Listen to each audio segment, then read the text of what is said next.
Welcome back to the Advent Calendar edition of Exploring Whiskies. Again, I'm Eric. I'm Kevin, and this is day number 9. Yep. We have been going through all the whiskeys from the whiskey clubs that we've had all throughout this 2022.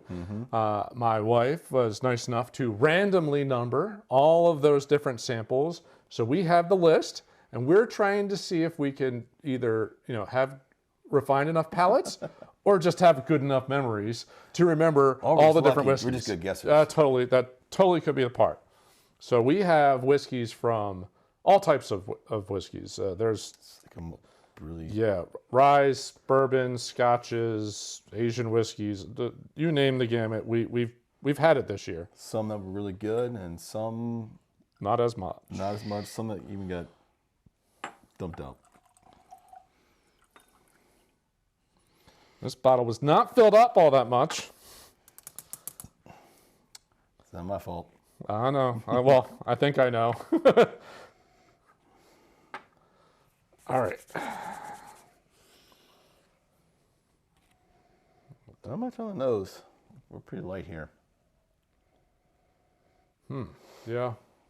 Little proof. Not a lot of sweetness on the nose. A little sharpness. Is that like really oaky to you? Like a lot of wood? Yeah. Wow. That's funky. I even get a little cherry. Well. Okay. Okay. Nothing comes up on the nose. Just, again, like a little touch of proof, and that's about it. This is so much harder than I thought it was going to be when I first thought of this idea. I really didn't think it was going to be this hard.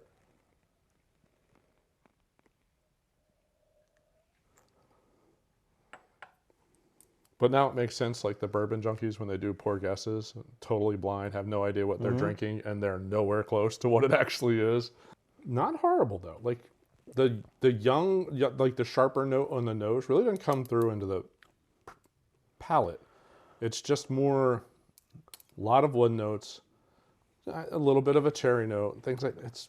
I mean, maybe it's obviously my own fault, but I'm zeroing in on the top because I didn't fill those bottles, and I remember those bottles not being all the way to the top.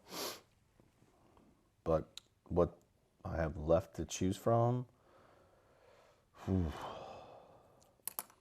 Well, I don't think it's a very high proof, so I'm eliminating number 1. I'm going. All right, I think I'm locked in. I think I'm going with this guy. Mostly because I wasn't at that meeting, so I don't know.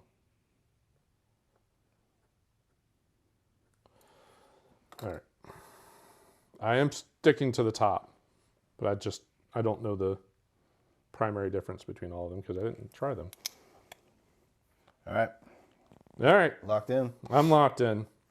So I'm going with the Redneck Riviera, which I don't know whose is that? Blake Shelton's. Is it Blake Shelton's? So it's definitely young. It's not the oldest thing that we've had, but it's not a bad whiskey. And the only thing I know is the backstage I heard was like absolutely horrible. So I'm not at a bad whiskey I do point. remember that one. And I've had American Highway before, and that one's actually decent. That's what I went with. You went with that? I was torn between that one and Wolf Moon. I don't think that's sweet enough for Wolf Moon. I remember Wolf Moon being really sweet. Well, I guess we'll see. Yeah. Who knows? All right. All right. Well, Day number 9 in the books? Yes, in the books. No, I'm not feeling very confident. The number 9 is my number. Yeah. All right. Well, thanks for watching. We'll see you on the next episode. We'll see you on the next episode. Cheers.